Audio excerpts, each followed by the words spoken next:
हरे कृष्णा। आज हम आपको जीवन की एक ऐसी सच्चाई से सामना करवाएंगे जो लगभग सबके साथ बीत रहा है। जीवन तेज हो गया है और पहुंच कहीं नहीं रहा। आइए एक कहानी से शुरू करें। बात ज्यादा समय पहले की नहीं है। एक साधारण परिवार का लड़का अपनी साधारण सी नौकरी में अपने परिवार के साथ सुखी जीवन बिता रहा था।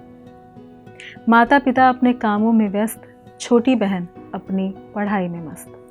सब कुछ सामान्य, ना किसी से कुछ लेना, ना किसी को कुछ देना। उनके पड़ोसी ये देखकर जलते थे कि ये लोग इतने खुश कैसे रहते हैं। सारे दिन भर मिलकर काम करते थे। लड़का शाम को काम से वापस आकर बांसुरी बजाया करता। घर के भीतर बैठी बहन कुछ भजन गाती गुनगुनाती रहती थी। माता पिता भी भगवत प्रेमी थे तो रामायण या भागवत का पाठ करते रहते।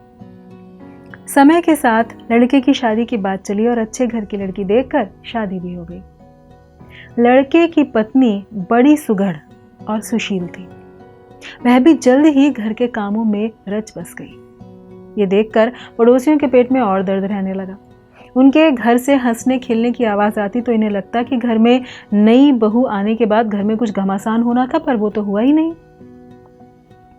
एक दिन बाजू में रहने वाली एक पड़ोसन उनके घर पहुंच गई। उसने देखा सब अपने अपने कामों में मस्त हैं। उसने बातों बातों में धीरे से बहू के कान में कुछ कह दिया। शाम को जब उसका पति काम से घर आया तो पत्नी अपने पति से बोली कि तुम जितना भी कमाते हो वो तो रोज ही खर्च हो जाता है। हमें अपनी कमाई से कुछ न कुछ अवश्य बचाना चाहिए। मुश्किल समय के लिए भी तो कुछ बचाना चाहिए, जितना है वो काफी नहीं है। पति बोला, हमें ज्यादा कमाकर क्या करना है, भगवान ने हमें इतना कुछ दिया है, मैं इसी से संतुष्ट हूँ। चाहे छोटा ही सही, पर हमारा अपना घर है। दोनों वक्त हम पेट भरकर खाते हैं और हमें क्या चाहिए। पत्नी बोली, मैं जानती हूँ कि ईश्वर का दिया हमारे पास सब कुछ है और मैं इसमें खूब खुश भी हूँ, लेकिन आड़े वक्त के लिए भी हमें कुछ न कुछ बचाकर तो रखना ही चाहिए। पति को पत्नी की बात ठीक लगी और दोनों पहले से अधिक मेहनत करने लगे। पत्नी सुबह 4 बजे उठकर काम में लग जाती। घर का काम खत्म करके वो भी अब घर बैठे कमाने के अलग अलग तरीके ढूंढ लाई थी।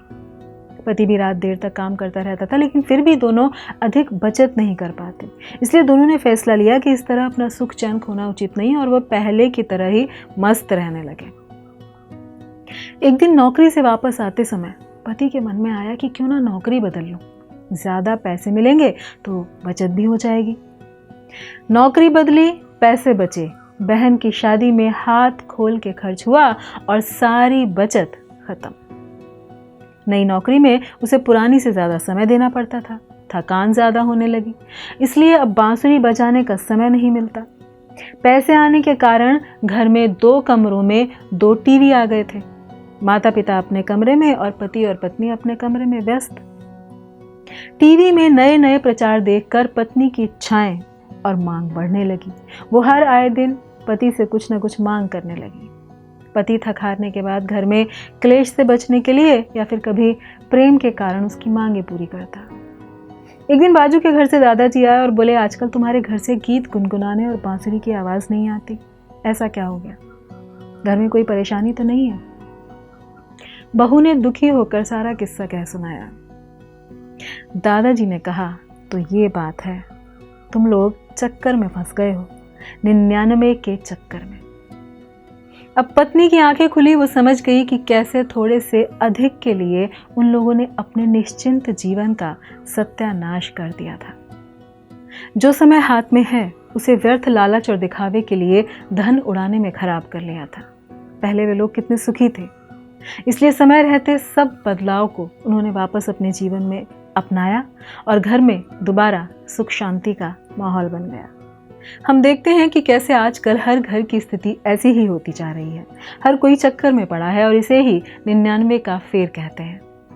सांसारिक संरचना ऐसी होती जा रही है जिसमें हर सामान का प्रचार हो रहा है और हर कोई सुखी जीवन का सपना दिखा रहा है।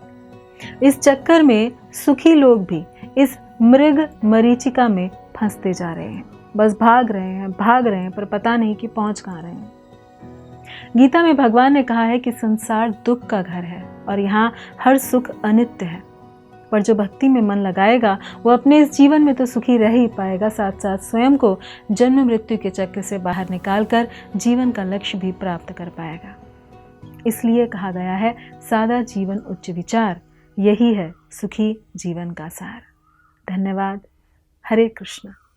ऐसे ही और भक्तिमय कार्यक्रमों के लिए देखिए हरे कृष्णा टेलीविजन। इसे प्राप्त करने के लिए आप अपने केबल अथवा DTH ऑपरेटर से संपर्क करें तथा और अधिक जानकारी के लिए आज ही डायल करें 8767 845 845।